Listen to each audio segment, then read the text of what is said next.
Thank you, David. Yeah, great. Cool. Good afternoon. Welcome to those of you here in San Diego joining us here today, and welcome to everyone joining online. Thank you for taking the time to be with us today.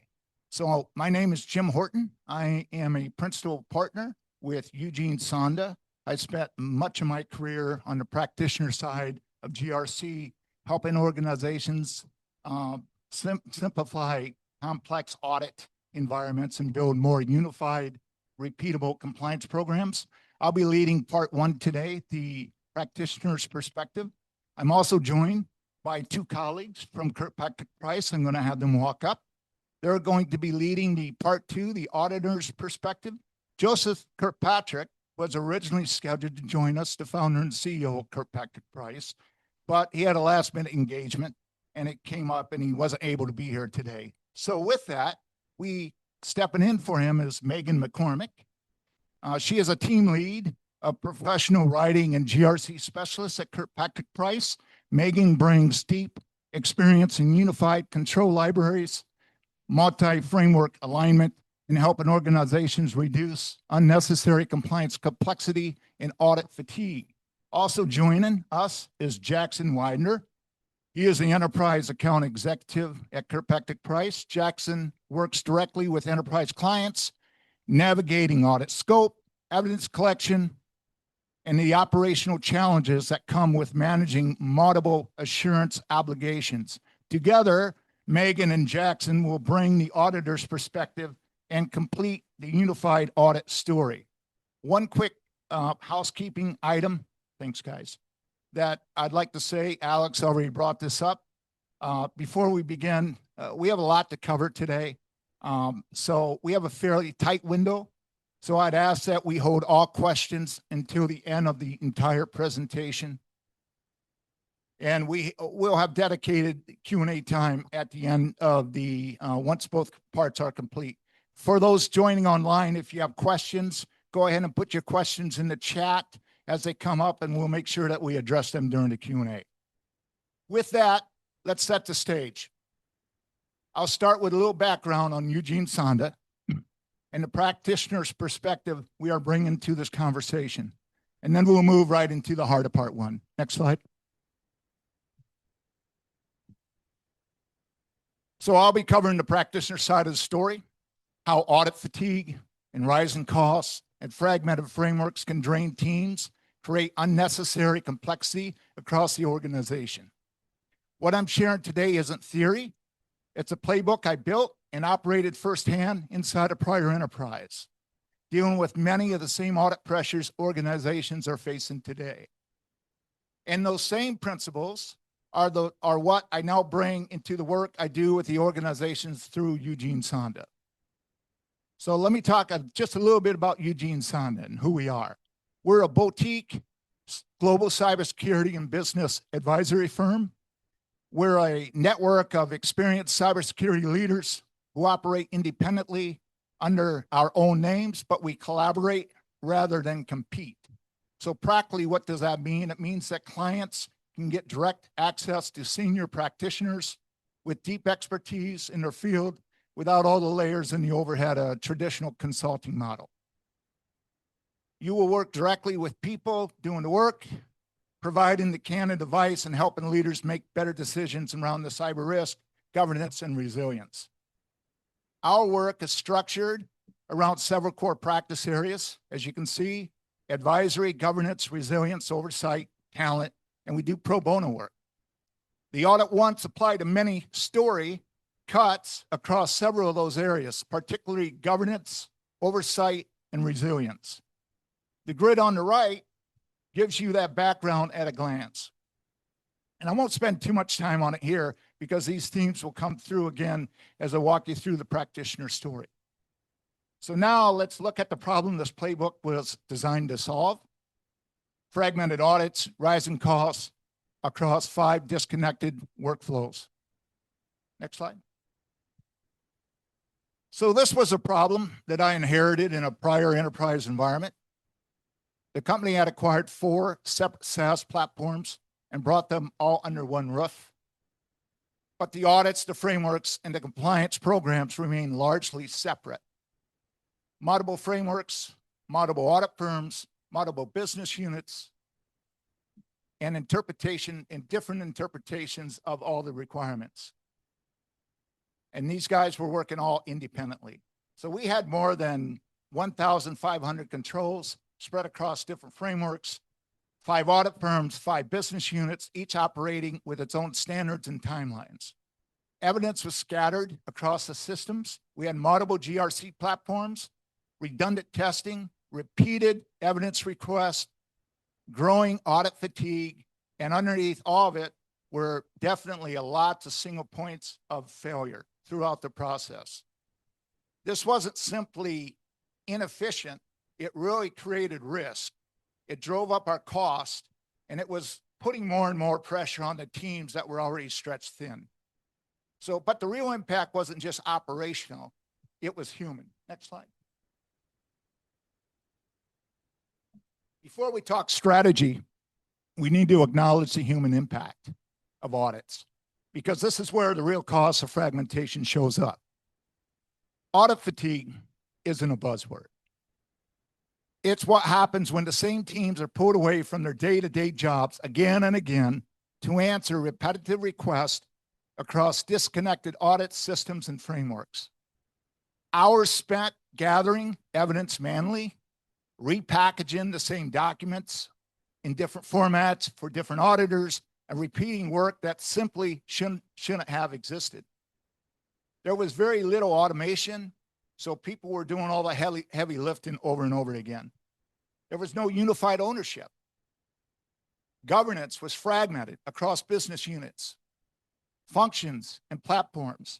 Everyone owned a piece of the process, but no one owned the whole picture. And without governance leading the effort, the organization had no real way to break out of that cycle. This is what audit fatigue looks like in practice. It isn't just operational strain.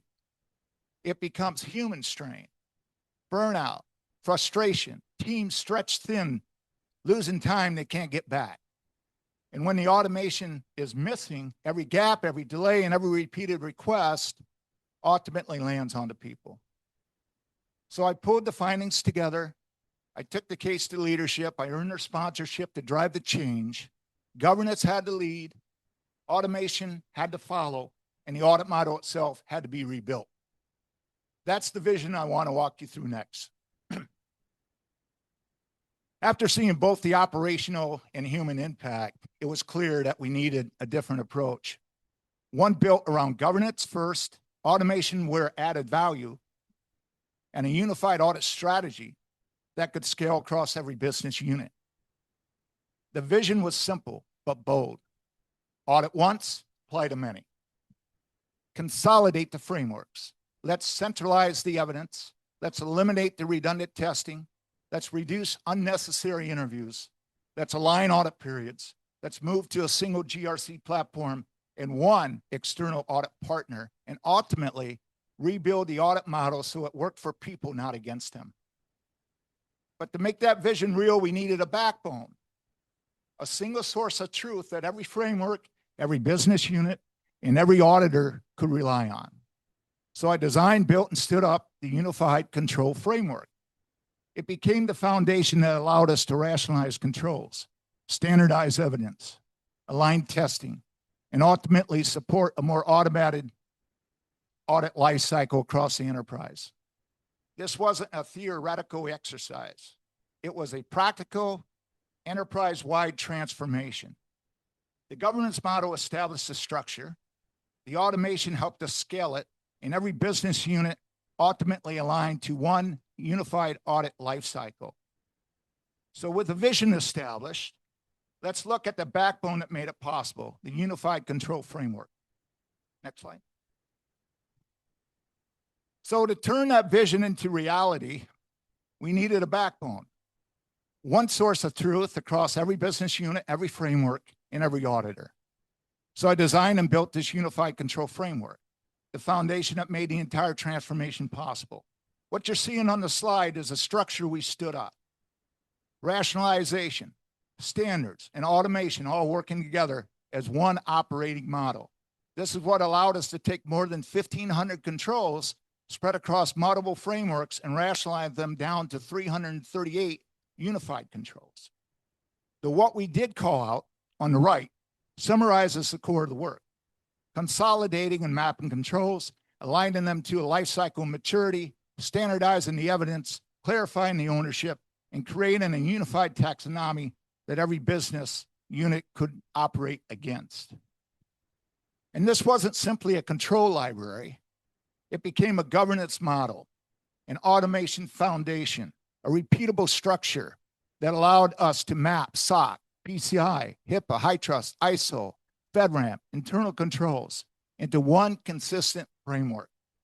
That gave us the ability to increase evidence automation, gave us the ability to standardize testing and eliminate redundant work across multiple audits. The UCF became the backbone of the unified audit strategy, the piece that allowed us to scale, reduce audit fatigue, and to bring consistency to an environment that had been fragmented for years. So with the UCF in place, we could finally move from the fragmented before state to a much more unified and efficient operating model. Let's look at that transformation actually produced. Next slide. So this slide right here will show you the contrast between where the organization started and what became possible through unification. The screenshot on the left represents the before state.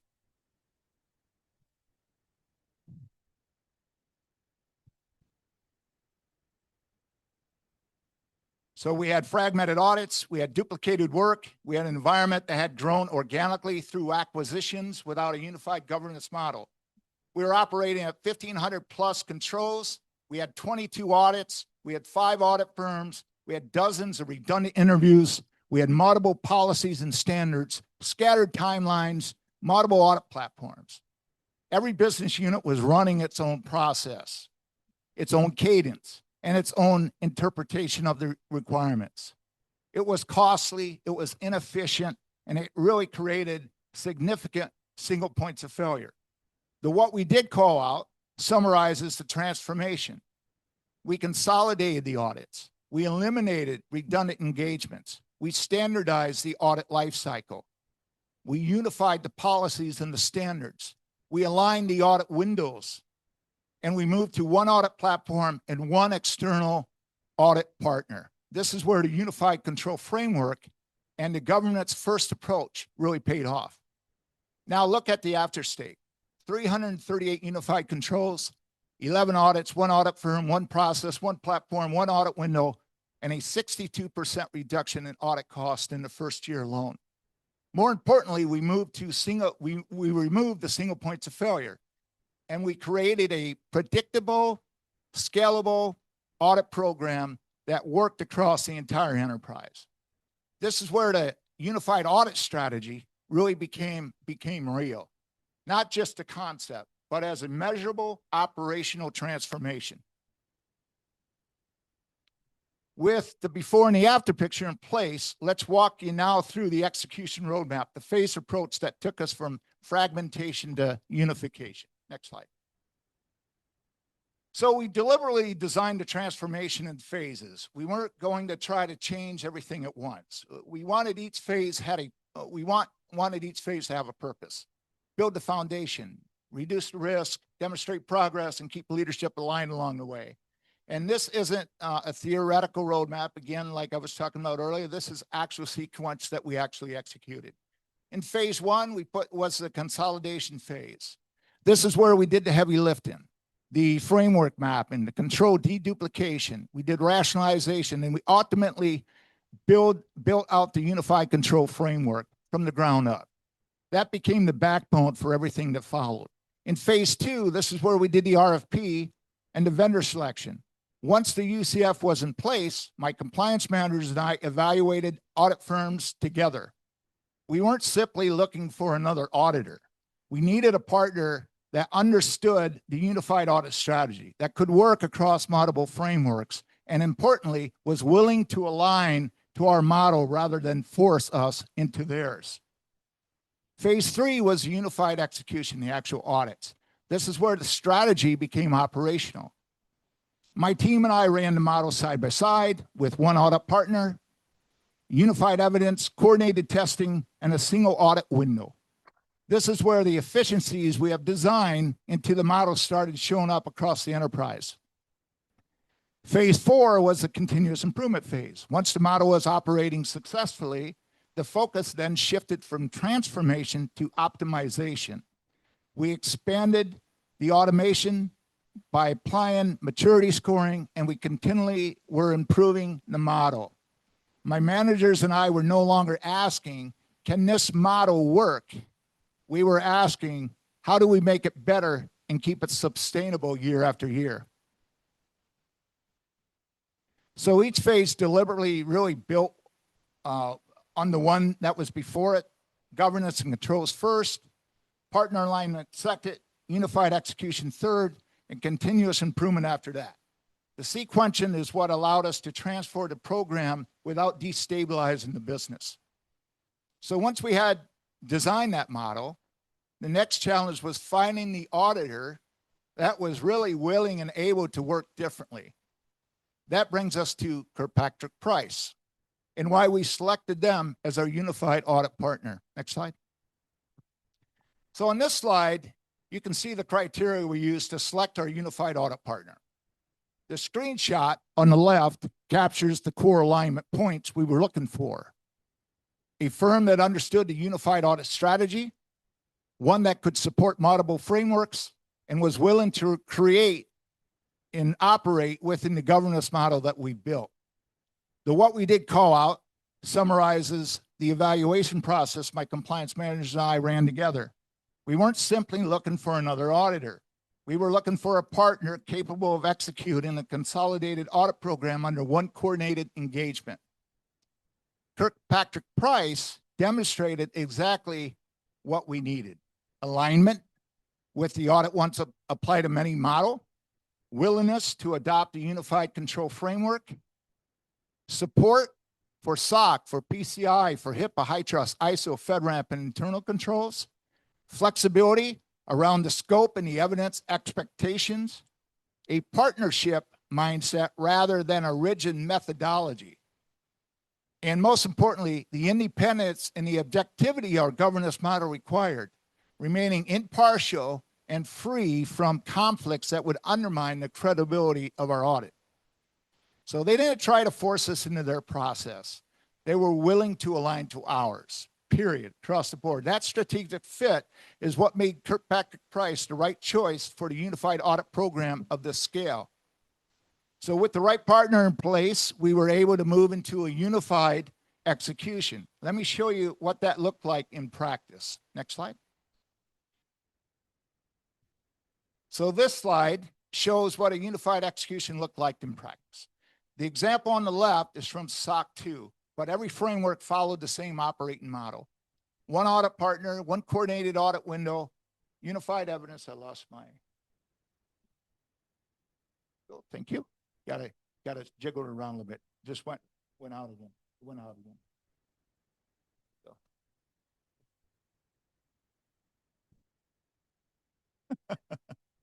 So this is really where the strategy became operational. My compliance managers and I worked side by side with Kirkpatrick. We aligned the scope. We coordinated the testing. We made sure that every business unit was operating against the same governance model. No more duplicate interviews, no more competing timelines, and there were no more fragmented evidence requests. That unified execution model gave us predictability, it gave us consistency, and it gave us efficiency. It reduced audit fatigue. It eliminated redundant work and created a single audit lifecycle that the enterprise could operate against. So, and once we unified the execution, the impact became measurable. So let's now take a look at the quantitative results of the model that the model produced. So this slide shows the measurable impact of the audit once applied to many strategy. The screenshot on the left shows the maturity path, how the unified control framework evolved, and how we consolidated controls, how we standardized the evidence, how we aligned testing, and how we matured the overall program. The what we did call out summarizes the outcomes, fewer audits, a smaller, more effective control set, less redundant testing, and align the audit windows. These weren't, again, theoretical efficiencies. They really produced measurable enterprise-wide results. Before the unification, our annual audit spend was approximately $1.6 million. After consolidating the frameworks, evidence testing, and our audit partner, that number dropped to $608,000. That's a $992,000 in annual savings and a 62% reduction in audit cost in the first year alone. We also reduced the control set from more than 1,500 controls, like I said earlier, to 338 unified controls. That dramatically reduced redundant testing, interviews, and evidence collection across the business units. Those numbers validated the strategy. They demonstrated that the audit once applied to many wasn't simply a governance improvement. It created measurable financial and operational value. But the numbers only tell part of the story. The human and the operational impact was just as significant. Let's look at the qualitative impact next. So these numbers only tell half the story. The qualitative impact was just as important as the financial impact, arguably more, because this is what made the model sustainable. Ownership improved because people knew exactly who owned what. Predictability increased because we were no longer scrambling before every audit. Stress levels dropped because teams weren't being pulled into repetitive interviews and evidence requests. Our collaboration improved across the business units. Our leadership had better visibility into the audit program, and scalability became possible because the model no longer depended on a single person, a single process, or a single system. Most importantly, we moved from a periodic audit preparation to a continuous audit readiness. We weren't getting ready once a year. We were staying ready, period. And along the way, we really learned some important lessons, lessons that apply to every organization dealing with audit fatigue, fragmentation, and redundant compliance work. Next slide, please. So these are some of the key lessons that we took away from the transformation. First, frameworks overlap far more than organizations realize. A significant amount of complexity comes from managing the same underlying requirements separately. So separate audits, bring them together, bring the requirements together. Second, governance had to lead to transformation. If ownership, decision rights, and accountability aren't aligned first, the model won't hold together. Third, automation became essential as the program scaled. Manual evidence collection may work for a while, but it isn't sustainable at an enterprise scale. Fourth, centralized evidence is critical. Without a reliable source of truth, reuse becomes difficult and scalability breaks down. Fifth, auditor consolidation can drive tremendous consistency and efficiency. In our case, moving to one audit partner, Kirkpatrick Price, eliminated much of that fragmentation that came with multiple firms, multiple methodologies, and evidence expectations. And finally, everybody knows this, executive sponsorship is critical. Without leadership support to remove the barriers, to align the business units, to reinforce the operating model, the transformation just won't stick. And these lessons are even more relevant today. Regulatory and compliance demands continue to expand, and organizations really can't afford to keep addressing each requirement as a separate exercise. Doesn't make sense. The organizations that operationalize this kind of thinking now will be far better positioned for what comes next. Let me show you why this work matters more today than ever. So you can walk into any compliance organization today and you'll see a familiar picture, right? You have talented people, stretched thin, managing overlapping audits, responding to repetitive evidence requests, preparing for the next regulatory demand before they even finish dealing with the last one. That's exactly the problem a unified audit approach is designed to solve. And it's why this matters far beyond the environment where we originally built it. The regulatory landscape continues to expand. We have new frameworks, we have new requirements, we have new expectations that keep adding complexity. Audit pressure is increasing. Teams are being asked to support more audits, respond to more evidence requests, and manage greater oversight, often without additional people or resources. Stakeholders increasingly expect continuous assurance, not just an annual point in time snapshot like we used to do. They want better visibility into compliance, posture, and greater confidence that controls are operating throughout the year. And audit fatigue is real, repetitive. Overlapping audit cycles consume time, consume attention, and energy that should be going toward operating and improving the business. So organizations that can streamline compliance can create an advantage. They can respond faster, they can operate with greater confidence, they can reduce unnecessary overhead and redirect resources towards higher value work and growth. And this is where the story comes full circle.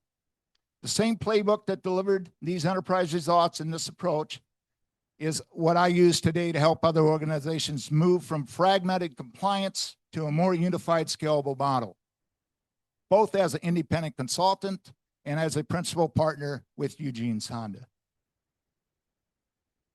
So Eugene Sonda, if you haven't heard of us, advises organizations across the broader cybersecurity landscape. But for today's discussion, I want to focus on one specific area, helping organizations improve the way that we manage audit, compliance, and assurance. We bring a practitioner-built methodology into those engagements, not theory, but lessons learned from actually designing, implementing, and operating these models inside complex enterprise environments. We work alongside clients to identify where fragmentation, where redundant testing, where scattered evidence, and audit fatigue are creating unnecessary costs and slowing the business down. From there, we can help organizations move toward a more unified and sustainable operating model. Rationalizing controls, improving evidence reuse, strengthening governance, aligning audit strategy and audit activity, and building a compliance environment that can really scale the business.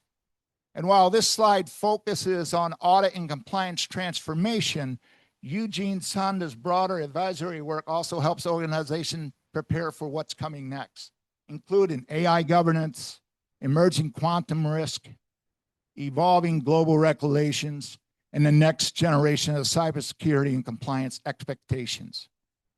So that's where Eugene Sonda fits into the story today, taking practitioner-tested lessons and helping organizations apply them in a way that fits their own environment. From here, I'll close out my portion, and I'll hand the conversation over to Kirkpatrick Price for the auditor's perspective. One more slide. So now that we walked you quickly through the practitioner's perspective, because there was a lot to cover, the real-world journey on how, I lost my notes. That's okay. The real-world journey on how the audit once applied to many strategy was designed, operationalized, and proven inside the enterprise environment. It's time now to shift to part two, the auditor's perspective. So we looked at the problem, we looked at the governance model, we showed you the execution approach and the measurable results. Now we can turn the lens around and look at this from the auditor's side. How unified frameworks are approached, where efficiencies can be created, and what it takes to reduce repetition across multiple assurance obligations. As I mentioned earlier, Joseph Kirkpatrick had a last-minute engagement. Unfortunately, couldn't join us today, but he actually just walked in the door. So this is Joseph Kirkpatrick, founder and CEO of Joe, you want to come up here and say hi real quick, and then I'll finish up my slide? Great. And then we'll turn you over to KP. So come on over here. He's a tall guy. Okay. So as I mentioned earlier, Joe, I appreciate you joining. So stepping in, of course, Megan McCormick will also bring the deep experience with unified control libraries and multi-framework alignment. She'll be presenting alongside Jackson and Joe, who works directly with enterprise clients navigating these same audit and compliance pressures. So together, all three of them will walk you through the auditor's perspective, how requirements can be consolidated, how repetitive testing can be reduced, and how multiple framework engagements can be executed in a more coordinated and efficient way. So with that, Patrick Price, I'll turn it over to you. Thank you. I'm just gonna share a 2-minute story, then I'm gonna turn it over to Jackson. But just how all this stuff started with this concept, I started Kirkpatrick Price because I wanted to be a pen tester. That was what I wanted to do. And so we were doing pen testing work, and then had a client that said, "Hey, can you do this PCI work for us?" So I signed up for the PCI program, became a PCI assessor, and was working with this guy in Detroit on their assessment. And he was like, "I love working with you. Can you do our SAS 70?" And I was like, "I can't do the SAS 70. I'm not a CPA." And that was, one of the things that kind of separates these frameworks. Whenever people have to deal with multiple frameworks, you end up having to get different resources. CPA does this, high trust over here, PCI over here, ISO certifying body over there. Those walls were built across those different frameworks. And so I was like, I can't do it. And this guy was such a motivator. And he was just like, "Go get your CPA." And I laughed because I thought it was a joke, but he stayed on me about it. He was like, "You need to get your CPA license. Then you could do my SAS 70 audit."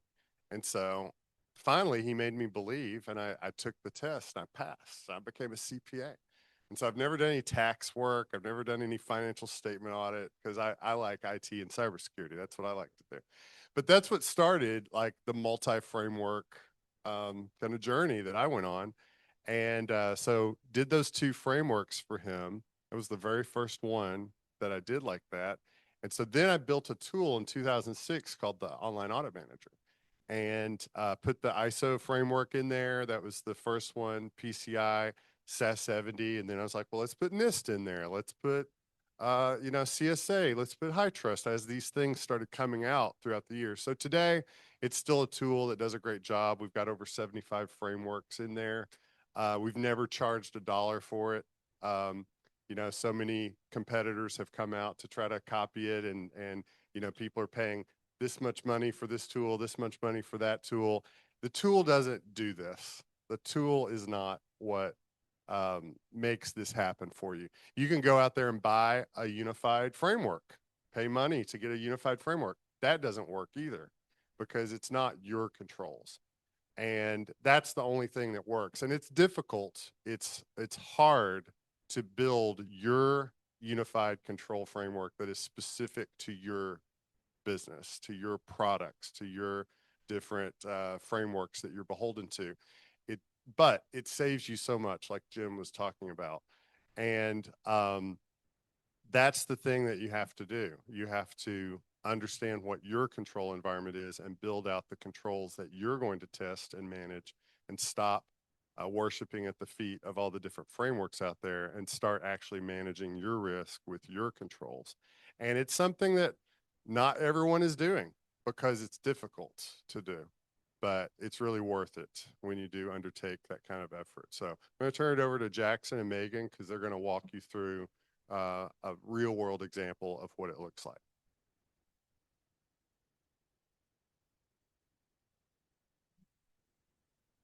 All right. Thanks, Joseph. And thanks, Jim. Yeah, we are excited to kind of walk you through how it actually looks on your end. We really want to focus on, how we can make your life easier and honestly audit less. So we're wondering why multiple different audit firms that I was talking to at the GRC conference this week, they've never heard of this. They're never able to do this because if we can go to the next slide, we can kind of share why. But well, we already talked about Kirkpatrick Price a little bit. Joseph did. This is kind of just a few topics about what we actually do. We can do any kind of cybersecurity audit, compliance, or pen testing work. We've been doing it for over 25 years, and we really like to be a trusted partner with you all. So we'll be able to actually, hold your hand through the entire engagement and walk through everything you guys have that's unique to each of your individual enterprises. So Here's just a little bit about how enterprise trust Kirkpatrick Price. These are the folks we've worked with. And yeah, it's just a good way to actually build on what you guys already have. So we can go to the next slide. Here's what we're going to talk about just in our little section of the presentation is how you can actually consolidate the controls to reduce repetition, like what that actually looks like on your end from your seat. And then we can see what it looks like to actually put together the audit once applied a mini approach. And we'll actually show you the amount of time you guys could save from doing this versus just doing the full yearly audit cycle. And then, you know, being able to understand why having an auditor, a world-class auditor that can do multiple frameworks at once.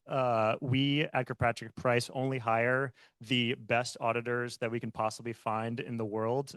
We are 100% a US-based auditing firm, so we don't ship out jobs overseas or anything like that, because we want to make sure that you guys have the ability to really be able to talk to your auditor and say, hey, here's what's going on, here's our problem, and then them being able to respond and really walk you through the whole process.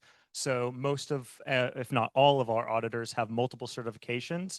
We actually pride ourselves in having multiple certifications and getting some multiple certifications so that auditors can do this multiple audit theory here. And then the fourth objective, we're going to kind of just show how we can simplify your annual workloads. So right now, I'm guessing you guys have, if you're involved in audits, you have multiple audits throughout the entire year, and we're going to be able to help simplify that so you guys can actually get back to focusing on your risk and focusing on your day-to-day jobs and not auditing all the time. So we can go to the next slide. Megan could speak to this one. Yep. All right. So I know Jim talked a lot about unifying controls, and that's this first example that we just want to show, this concrete example. We've got 3 frameworks here. These are requirements from the PCI DSS. We've got a requirement from HIPAA and a requirement from ISO 27001. And if you take and break down the language of all of these requirements, you can see all of them are about acceptable use. There's different words that are used to describe it, different regulatory context in place for each of these. But at the end of the day, all of these are requirements about acceptable use, how to document how people should use systems and data within your organization. And so without consolidation, you are doing what Jim described. You're auditing these requirements separately. You're collecting the same evidence for these requirements separately. You're attending separate audit interviews to test these controls multiple times, 3 different times. And with consolidation, we can end up with a control that aligns all 3 of those framework requirements and gets tested once. And that's how Jim went from 1,500 controls to 300. Next slide. So before we move on, I just want to say, everyone here in the room, I know that talking about audits and everything like that is the most exciting topic in the world. If you guys need some caffeine, we brought some cold brew coffee and Celsius and all that fun stuff. So if you guys need one during the presentation, go ahead and get some. So what is the root of audit fatigue? Like, why are people just so done with multiple audits throughout the year? Next slide. It's repetition. So your team goes up to the evidence collecting process and gives evidence for multiple different frameworks, multiple different times. So the entire process for collecting evidence can be combined into this unified audit theory instead of having the same evidence be collected multiple times. You know, like Megan was saying in the previous slide, that's 3 different evidences that need to be collected for those 3 separate audits. That is a lot of work and effort for your team, and we want to make sure that can stop, and it's just completely redundant. Anyone who looks at it in a normal way of saying, how can we make this the most efficient, will see that they're talking about the same thing 3 different times. So we can go ahead and go to the next slide. So right now, this is what I'm assuming most of your audits look like. If you do multiple SOC 2s and multiple different business units. You have PCI, High Trust, ISO 27001.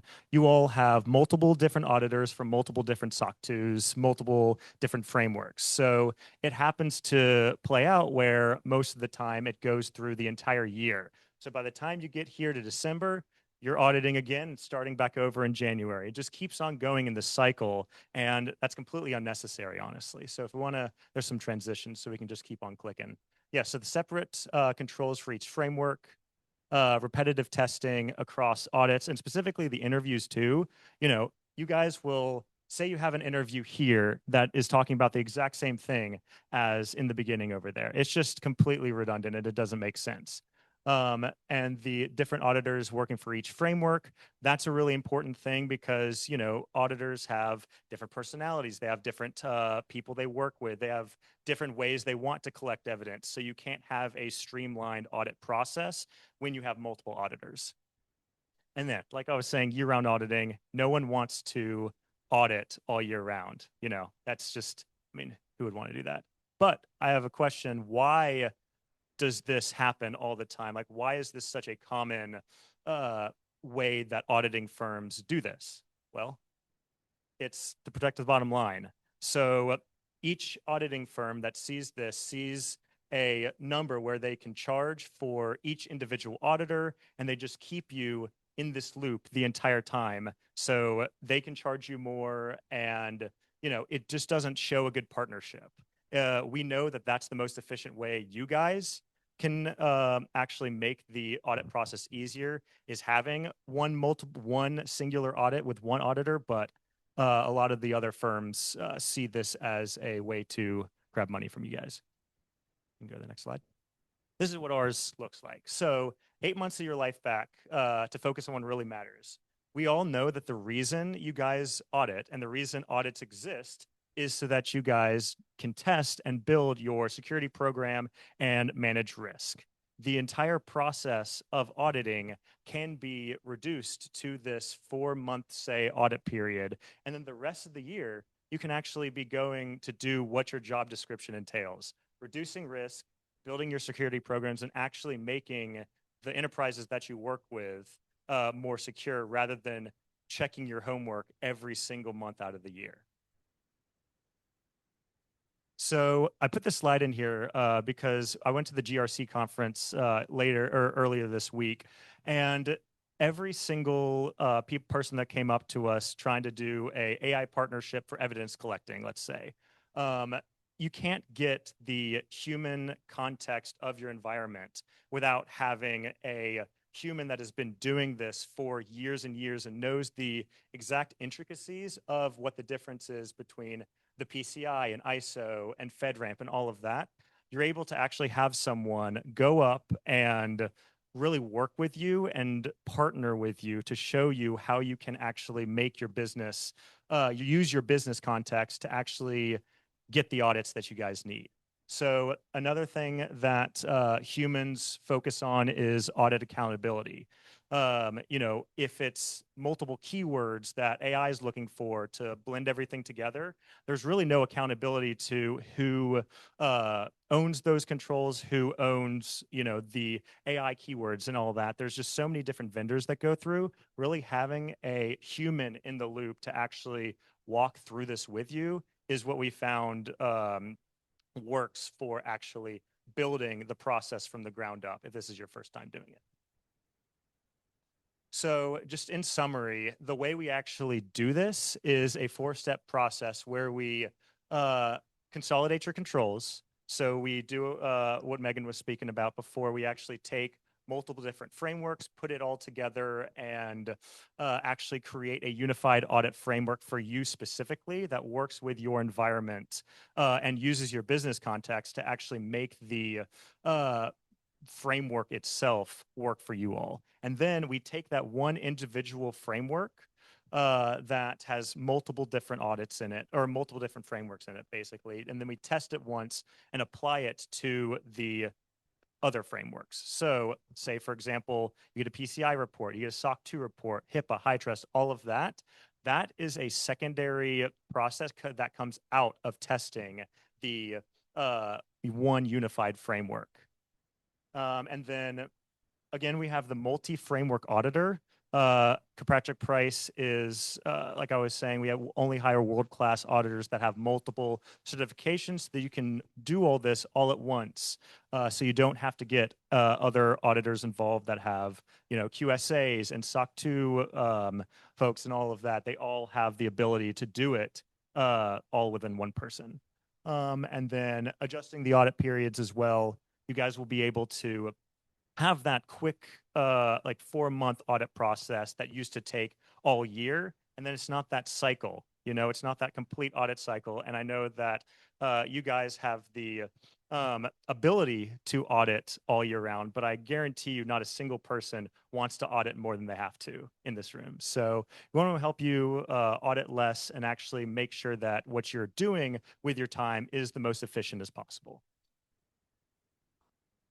All right, I'm going to jump back in. We've used the term control consolidation a lot so far, and I want to provide some additional context into the steps that are involved in performing that type of work. From our perspective, providing those recommendations to the folks that we work with, but also from your perspective, if you were to undertake this process yourself. So we're going to use that phrase a lot. I want to break it down into the steps that we take. Essentially, control consolidation is shrinking that control library by identifying duplication and overlap in the controls that maybe already exist that you have developed from the risks within your organization, or maybe controls that you've designed to meet criteria for SOC 2. Maybe it's controls that are coming out of a prescriptive framework requirement like PCI or ISO.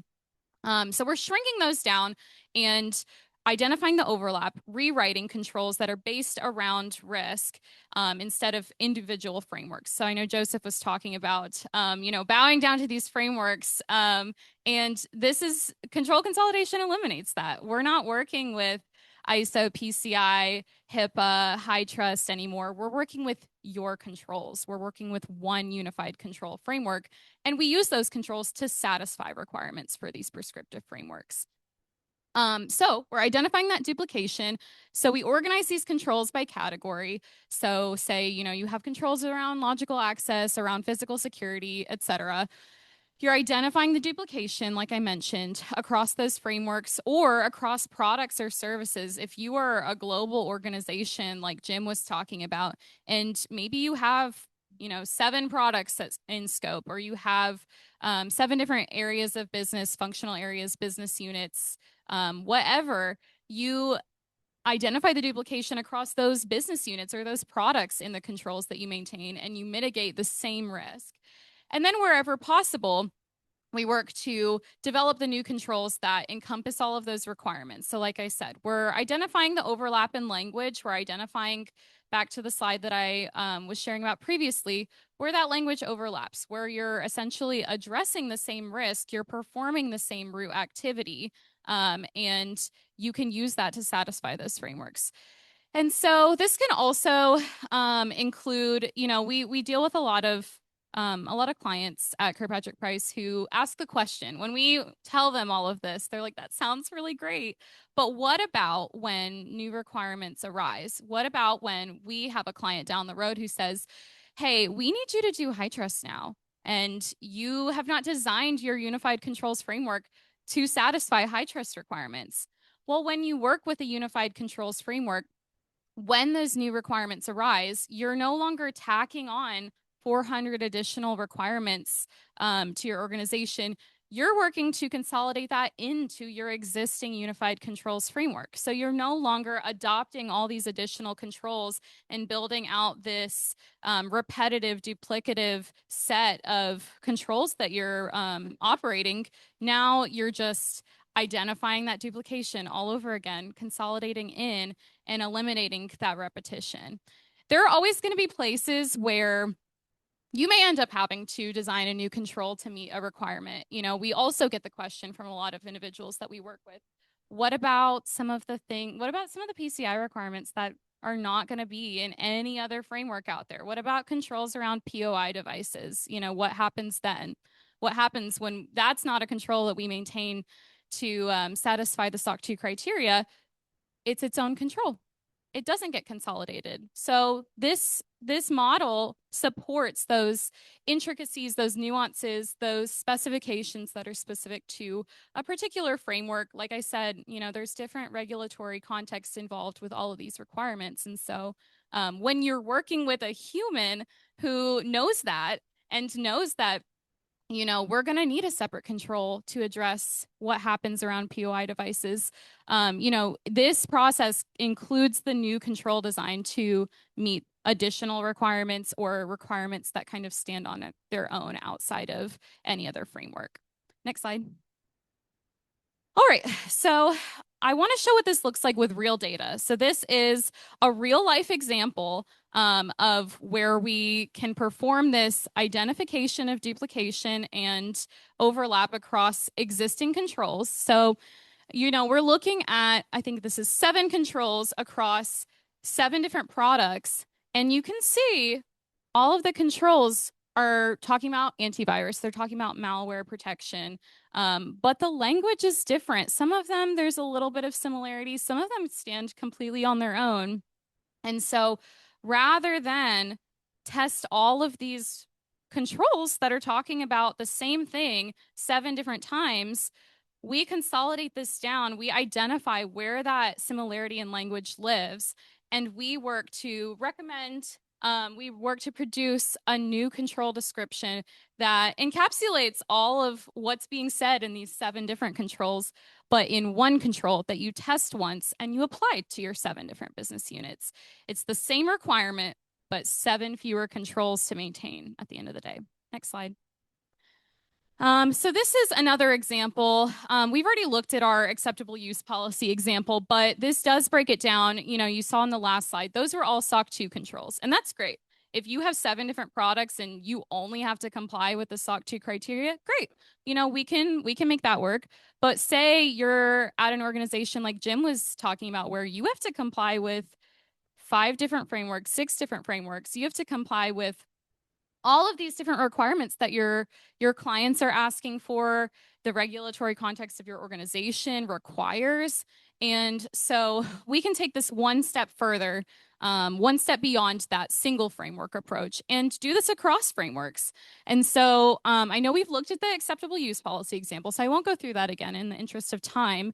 But this second example is just another way that this happens. This is a control about logical access requests being documented, approved prior to provisioning access. And so you can see we're taking a requirement from PCI, we're taking a couple of SOC 2 controls, a requirement from HIPAA, and a requirement from ISO. And they're all saying the same thing. And one of the things that I want to stress is this is not pretty. This is not glamorous.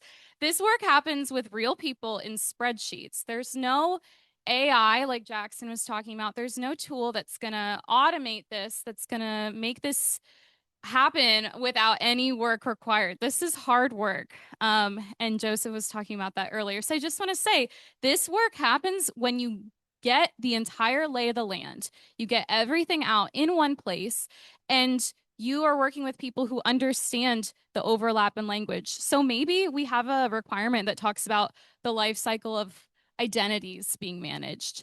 And then maybe we have a completely different kind of control about requiring logical access requests to be documented in tickets and approved. That language, the keywords are not similar. So AI, might not even recognize, depending on how you built your model, it may not even recognize that those are essentially requiring the same thing. But a human, a world-class auditor who has experience in all of these frameworks, who has done these audits multiple times, who is a QSA, who is a high trust assessor, who is an ISO lead auditor, is going to look at this and say, that's the same thing. And we can test it once and apply it to these different frameworks, apply it across your business units once instead of 5 different times. Next slide. And then once the controls are consolidated, the next thing we look at is evidence. Jim was talking about getting the same evidence requests over and over and over for the same controls. And so those of you who have participated in an audit, when you are asked the question, how many times do you want to present a piece of evidence to your auditor? Your answer is probably is probably 0 times. You probably don't want to participate. But if you are participating, then your answer is probably once. And so that's the idea behind this whole unified control framework approach. We only ask for one piece of evidence one time. We have you attend one audit interview. We talk to you one time, and we apply it across 4 different business units and maybe across multiple different frameworks. Say your 3 business units only have to deal with SOC 2. Your 4th one, you have to deal with PCI and high trust. And so we make that happen. We only ask for the piece of evidence once, and we map it across these business units, across these frameworks, because we're only dealing with one control. So that's the whole idea behind this audit once, apply to many approach. And then this is the structural piece I was just talking about, how, Jackson mentioned this too. When you're dealing with multiple firms or multiple auditors, even within the same firm, you might have to deal with a CPA firm for your SOC 2. You might have to deal with an ISO lead auditor for ISO, a QSA for PCI, and a high trust assessor for your high trust audit. When you work with a multi-framework auditor, like Joseph and Jackson were mentioning, you reduce the number of individuals that you're working with, you reduce the number of people or firms that you have to work with, and you accomplish the same thing. And so you're eliminating this 4 different relationships, these 4 different sets of evidence requests for these 4 different audits, and you're creating one relationship with one auditor to satisfy those 4 frameworks. And so I also do just want to say, this doesn't take out the hard work. The auditor that you're working with ideally works for a CPA firm, is an ISO lead auditor, is a QSA, and is a high trust assessor. But that's the kind of individuals that you work with when you work with Kirkpatrick Price. So it's not less work. It's just more capability concentrated in fewer people. And then Jackson was talking about adjusting audit periods. We saw that big calendar with that audit just staggered throughout 12 months, multiple audits, multiple individuals that you're working with. On the top is that standard approach where 4 quarters out of the year, you're working with maybe 4 different firms or 4 different people to satisfy all of these requirements that, your customers have. And then when you work with a unified control framework, this bottom option, you've got 1 quarter, you got 4 months out of the year that you're working with an auditor, and you're doing a lot of work. You're testing controls, you're testing those evidence requirements just once.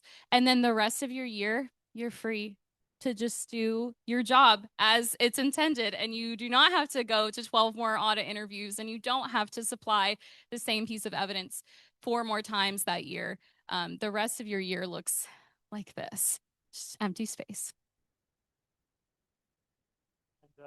We've already kind of spoken on this. We don't need to harp on it anymore, but yeah, we can go to the next slide. And it shows the before and after. So, reducing your control library from 1,000 to 250, that's a real world example. And like we were saying, it reduces the audit costs. Having the one auditor that does all of this, it's so efficient. And most audit firms are not going to allow you to do this because they want to take your money throughout the entire year.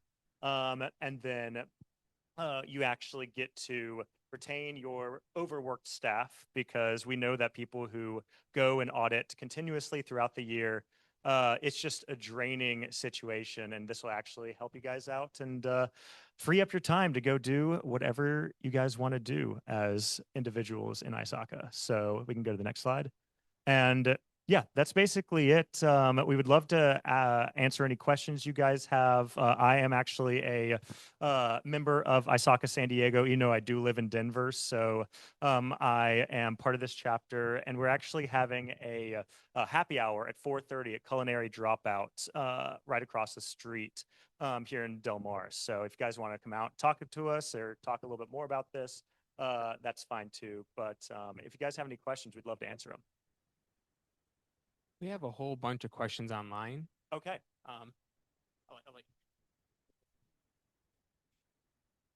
The first one that we collected was, when appropriate, I would love to understand how assurance was ensured when mapping controls from one standard or framework to another. I can talk about assurance. We mentioned that in our slide where we're talking about the types of auditors that you work with, the types of humans that you work with when you're dealing with this unified control framework approach. You're not just dealing with an AI framework. You're not just dealing with, an automated tool that's going to do this for you. You're working with a real person and a real auditor who has most of our auditors, if not all of our auditors, have been through an audit themselves before. And so they understand what it's like to be on the other side of the table. And they have worked with these frameworks. They maintain industry certifications, and they know what's required for all of these different frameworks. And they're going to ensure that, even though we're testing one control one time, they understand the context that this control is being applied across frameworks. And so they're going to perform the type of testing that satisfies requirements across frameworks. They're not going to be just testing this control at a very base level, collecting the minimal amount of evidence necessary. They're going to understand that control in the context of PCI. And so they're going to know exactly what's required to satisfy PCI 3.2.1.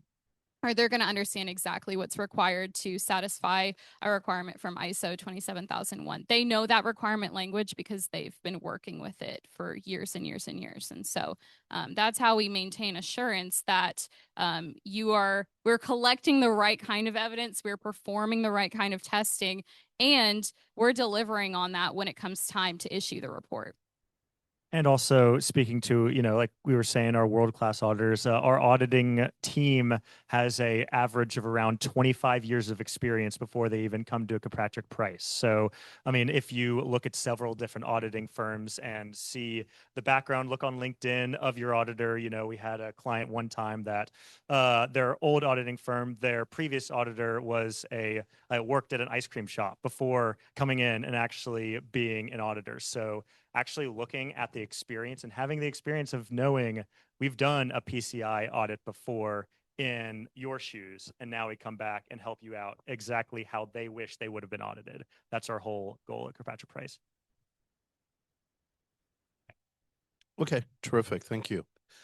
Next question was, what percentage of this audit/unified audit framework incorporated agentic AI use in internal development, employee Gen AI, agentic AI use, and third-party vendor products with embedded AI use, as well as broad privacy-related controls? And I think so. Yeah. Yeah, we developed this with real humans and real experience, and we we developed it because we wanted to make sure you guys were going through the audits that we would want to go through. So I don't think really any. I mean, yeah.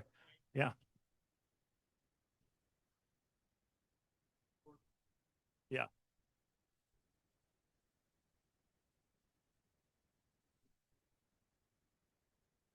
Yeah, and I mean, Megan works on our professional writing team, and it's a team of real human people that go in and actually help create this controlled, unified control framework with our GRC specialists. So it's real humans being in the loop to actually develop your specific control framework. And I think somebody just who asked that question asked to clarify, and they're saying they're looking more about how would you audit agentic AI? Oh, gotcha. I was about to get into that. I was like, I think maybe we're talking about AI in controls and privacy in controls.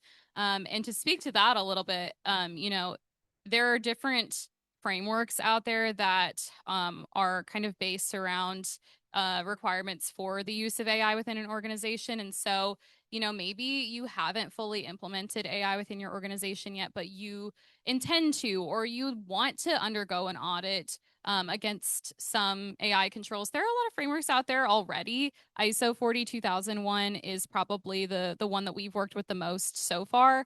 But there are other frameworks out there. And so, we could either bring in an additional framework. That's something we really didn't get into, but I will just say, you know, when we're performing this kind of work, it doesn't have to just be what the requirements are right now. It can kind of be looking toward the future. And we ask the question when we work with our clients in this way, don't just give us everything that you need right now. Give us everything that you want your security program to be. Give us everything that you are looking for out of your security program, whether that's, you know, controls around AI that maybe you've developed yourself, an AI framework that you intend to comply with, a privacy framework that you must comply with or intend to, or maybe privacy controls you've developed yourself.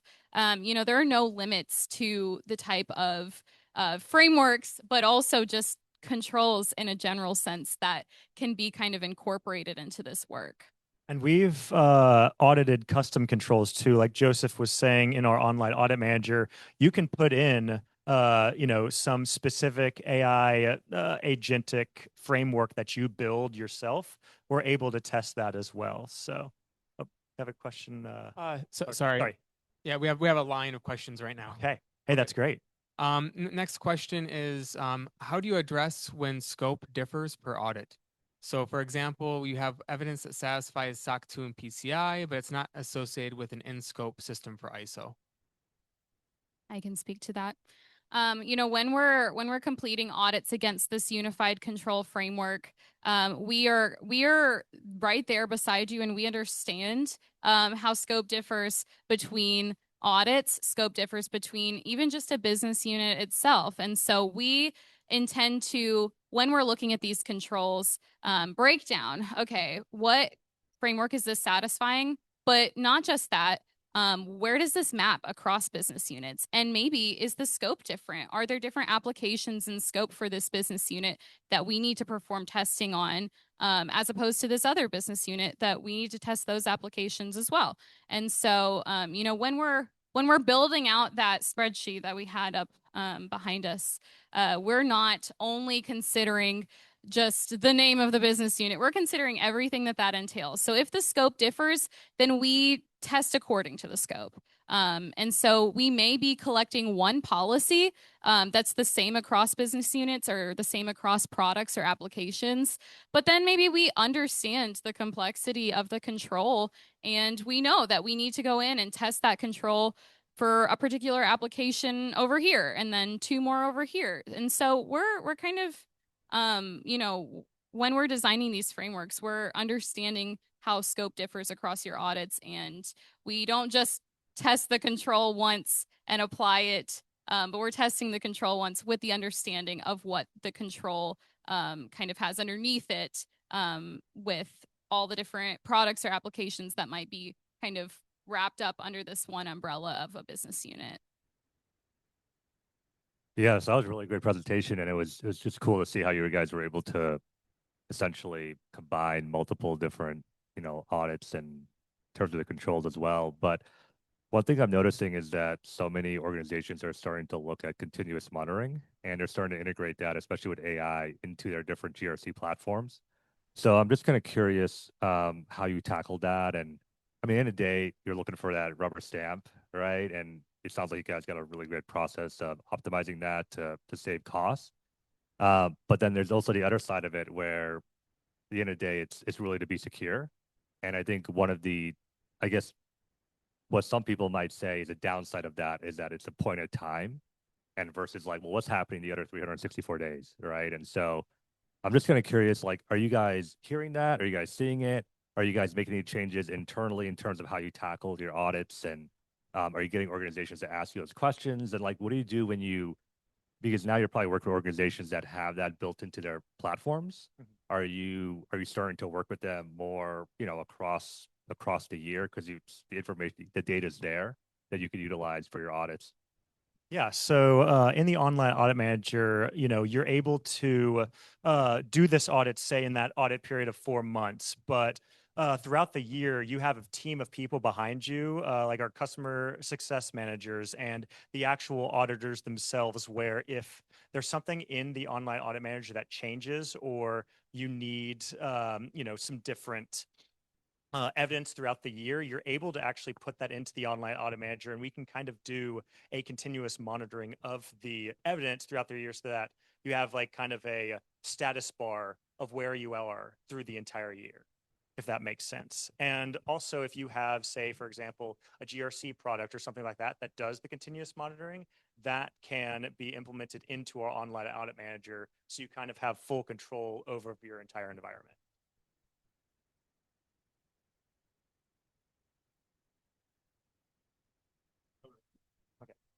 My question was just basically as things are progressing more and more into AI, and like you were mentioning, quantum is in the future for your organization as well. Who's checking for data leakage? And to pile onto your comments too, it's like if you stay ready, you don't have to get ready.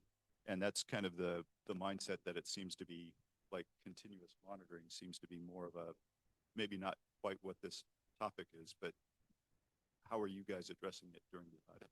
Like the ownership is assigned and who's monitoring is part of your audit? I feel like some of that mostly just depends on, you know, the kind of controls that you have developed. You know, when we're auditing this unified controls framework, we're auditing your controls. We do, you know, we're digging deeper than just surface level, but if you have controls designed around, you know, the use of AI that include that data leakage prevention that you're describing, you know, we can perform continuous monitoring of those controls. We can test those controls throughout the year. But it's kind of, I mean, that's the beauty of this, is that it's the controls that you design. And so that doesn't have to be in pursuit of any particular framework requirement. That doesn't have to be in pursuit of any particular audit. It might just be that you have internal controls that you maintain, that you have, you know, that are born out of a risk assessment. You are assessing the risk. So if you are using AI within your organization and you understand the nuances of how your organization is using that AI, you can develop controls that are not tied to any particular audit or framework. And then that is part of this unified controls framework that we're essentially, you know, coming behind you and auditing, even though it doesn't apply to any particular report that you're getting or certification that you're getting. Does that answer your question? And I just want to add also with, you know, agentic AI and AI being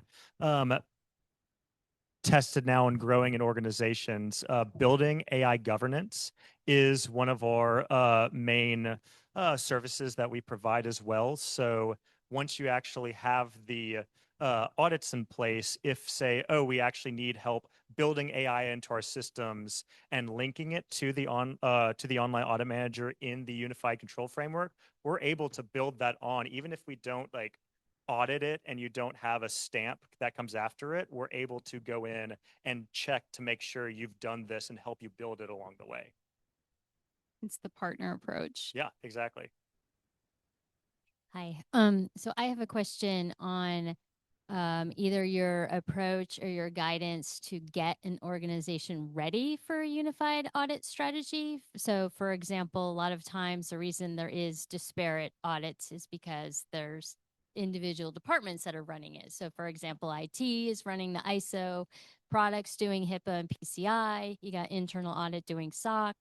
And to them, you know, they're just auditing once, to everybody else providing evidence and interviews, and, you know, they're getting bombarded and fatigued. So how do you get an organization ready? Particularly, maybe they even use the same audit company. So, you know, it's same audit company, but like you said, 4 different auditors. But how do you get the company ready and bought into like all getting together and doing this? Besides, I mean, there's cost savings and all of that, but like, how do you truly start socializing and getting people on board to change? So I think it's emphasizing the time they save, emphasizing that you actually get freedom to do, like from the top down, you get one singular audit period, and then all of those other, say, different business units that you have. Like you said, product does HIPAA and IT does SOC 2. Being able to go into the online audit manager and assign, like having one person be kind of the owner of the online audit manager and that audit process, and then assigning the different business units to the online audit manager to say, hey, this is your workload. This is your workload. So it all combines in there. And it kind of is similar to what they've already been doing, but you can actually put it together so that the end result is that one singular audit. Does that make sense? Yeah, I guess, I mean, totally understand, but I'm even thinking like, how do you get people to the table? So internal audits doing SOC in January, IT's doing ISO in July. Like, how do you, and they already have their own little programs and how they do things. And so, how do you, I guess, even start in kind of, I mean, Yeah, Yeah. that's the case.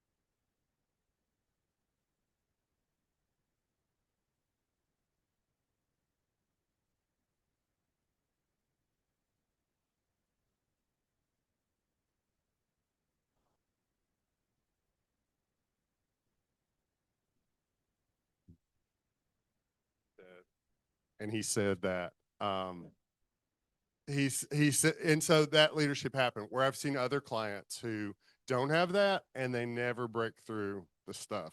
I'll tell another story. We're working on this right now with another client, and I was in a meeting where we were, kind of moving some things forward. Somebody spoke up in the meeting and said, I just want to say, this is my job. You're taking my job away from me. I've been the one doing this, collecting this evidence and managing this product over here. Huge thing.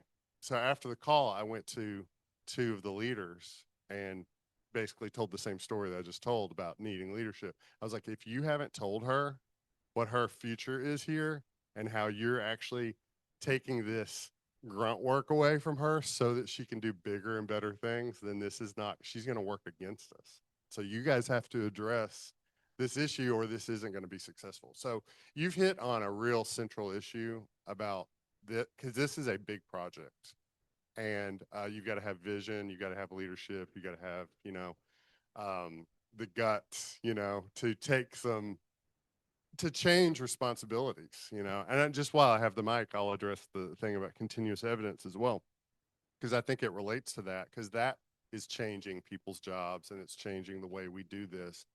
And to me, you have to keep those things separate. Like there's operational things and then there's independent reporting. And those are two different things. And so to me, continuous evidence collection is operational. Like we monitor critical pages on our website 365 days a year, 24, hours a day, because we want to know if there are changes on those critical pages. And so we're doing that every day, all day, but we're reporting on it once a year, about, hey, what control do we have in place? Oh, we have this monitoring in place and this is how we do it. So those are two different things as far as like reporting on what you're doing continuously. But that needs leadership and it needs people, because, I see so many organizations, they have technical people putting those things in place, and that's great, but it's not getting translated over into the people who need it for reporting and external audit and independent opinions. And those are two different disciplines, So anyway, I think that's a great observation, because without leadership, you actually will never achieve this. Yeah, so that was part of the presentation practitioners portion, right? Where the most important thing was getting executive sponsorship buy-in and getting that. And once you have that, then you can go ahead and progress through that strategy. So you really need somebody in the organization that sees a holistic picture that understands the entire environment, that knows all the leaders in the different organizations that are actually executing these different types of audits. And then that person then has to put everything down into a similar strategy of what I did for the prior enterprise. And then I took it to, for instance, my CISO. And then once I got CISO buy-in, he took it to the leadership, and leadership got buy-in. We got the executive sponsorship. They held the meetings at the top. They pushed it down to the department heads saying, hey, the GRC team is going to handle all this from here on out. You need to align to the program. And then once you can put together a strategy and do all that work that you haven't, it's a lot of work. And once you can get that executive sponsorship buy-in, your road is so much easier after that. Then all you have to do is hire a firm like Kirkpatrick Price that already knows how to actually test once or audit once, apply to many. Awesome. Great. Well, thank you guys so much. Thank you, guys.